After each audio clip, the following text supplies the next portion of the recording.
کیسے مزاج ہیں آپ؟ خیریت سے؟ عنایت کرم 3 روز تک آپ نے تحبیب فیسٹیول دیکھا اور آپ ان شرکا میں تھے جنہوں نے سب سے زیادہ مختلف جو یہاں بیٹھکیں ہوئیں سٹنگس ہوئیں ان میں شامل رہے. آپ نے مختلف زبانوں کی سٹنگ میں بھی کیسا ہے یہ 3 روز کا کیسا فیسٹیول تھا؟ نہیں، میرے خیال سے کافی یونیک تھا. جو ہندوستان میں 2 ایک بڑے فیسٹیول ہوتے ہیں جیسے جے پور ہے، اقبال کٹھا ہے، اس میں اتنا ضرور ہوتا ہے کہ ہندی، اردو اور انگریزی کے رائٹرز ہوتے ہیں وہاں، تو ایک طرح سے کسی حد تک ملٹی لنگوئل وہ ہے. لیکن یہ اس نے کچھ ریکارڈ بریک کر دیا ہے، اس لیے کہ اس طرح کا میں نے تو لٹ فیسٹ کہیں دیکھا نہیں جہاں 5 زبانوں کو برابر عزت و برابر وقت دیا گیا ہو اور اتنے ان کے سیشنز ہوں. تو یہاں تو بھائی نہ صرف ہندی اردو تھے بلکہ پنجابی بھی تھی اور ملیالم بھی تھی اور عربی بھی تھی اور انگریزی بھی تھی. تو اتنی زبانوں کا سنگم میرے خیال سے یہ طارق قیدی صاحب کر سکتے تھے، بڑے کمیٹڈ آدمی ہیں وہ، اور یہ دبئی میں ہی ہو سکتا تھا اس لیے کہ دبئی میں ان تمام زبانوں کو سمجھنے والے بہت موجود ہیں.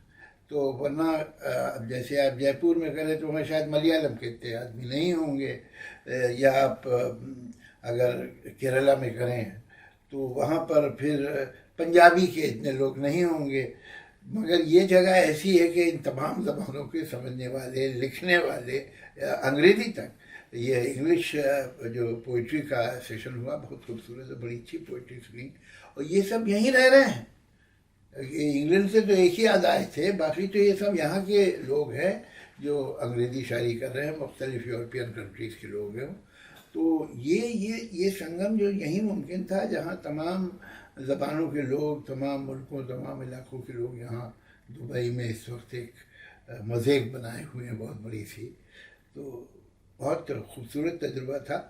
اور بہرحال پہلی بار انہوں نے کیا، تھوڑے بہت اس کے ٹیدنگ پرابلمس بھی ہوتے ہیں، لیکن یہ کہ میں یقین کرتا ہوں وہ بڑے محنتی آدمی ہیں اور بڑے اپنے مقصد اور اپنے منزل سے ان کا بڑا جذباتی رشتہ ہے. تو وہ اگلی بار آپ دیکھیں گے تو وہ اور بھی منچ کے آئے گا. اچھا، ایک تو اب آپ تو دنیا بھر میں مختلف ادبی میلوں میں، مشاعروں میں، تقریبات میں، مجالس میں شرکت کرتے رہتے ہیں.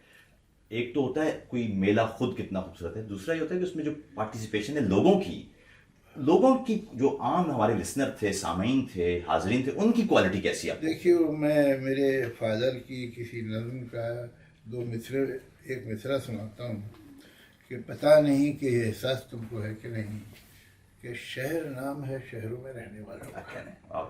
تو اصل میں شہر کیا ہے؟ شہر عمارتیں تھوڑی، سڑکیں تو وہ تو سب جگہ ہوتی ہیں بڑے بڑے شہروں میں. جو شہر کو منفرد یا ممتاز بناتا ہے وہ وہاں کا آدمی ہے، انسان ہے. اور یہاں پر نہایت عمدہ لوگ آئے، باہر سے بھی آئے، اندر سے بھی آئے. آپ جرمنی سے تشریف لائے ہیں، انگلینڈ سے کچھ لوگ تھے، ہندوستان سے تو ہی، پاکستان سے تھے، کچھ لوگ یو ایس سے آئے ہوئے تھے، تو کینیڈا سے.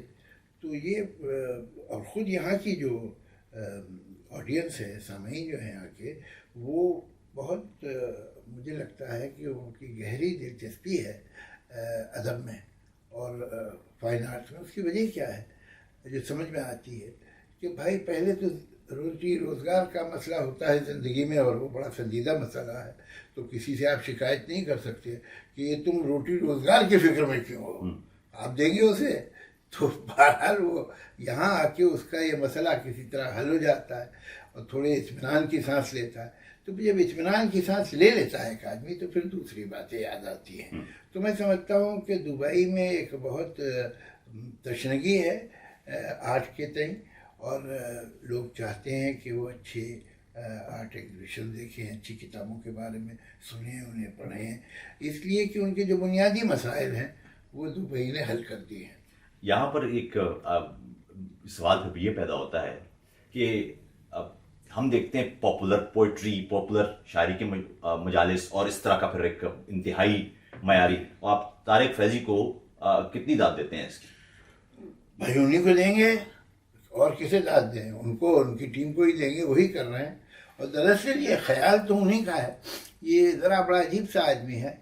یہ آپ یہ دیکھیے کہ مشاعروں کو بھی لوگوں نے ایک بڑا ذریعہ روزگار بنا لیا ہے کہ بڑے بڑے کرتے ہیں مشاعرے, بڑے بڑے شاعر مقبول شاعروں کو بلاتے ہیں جن کا بڑا نام ہے, جن کی بہت فالوئنگ ہے, اور ان کے نام پہ ٹکٹ دھڑا دھڑ بک جاتا ہے. یہ نہیں کرتے. کر سکتے تھے اور کر سکتے ہیں لیکن نہیں کرتے.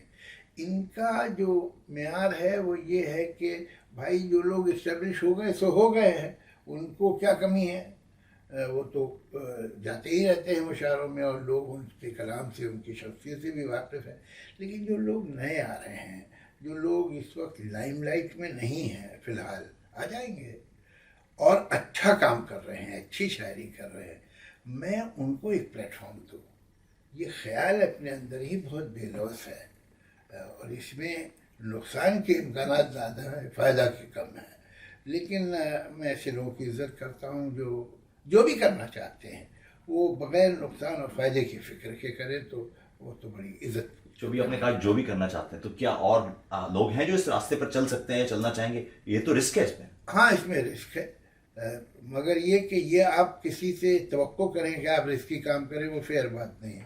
تم شہید ہو جاؤ, یہ فیئر نہیں, یہ تو ان کی اپنی مرضی پہ ہے. تو وہ اگر کرنا چاہیں تو کریں, یہ کرنا چاہتے ہیں کرتے ہیں. اور یہ میں جب کوئی بھی میں نے کہا تو مطلب زندگی کے کسی بھی اسٹیج پہ بہت سارے این جی اوز ہیں جو بے لوث کام کر رہے ہیں گاؤں میں, چھوٹے چھوٹے علاقوں میں.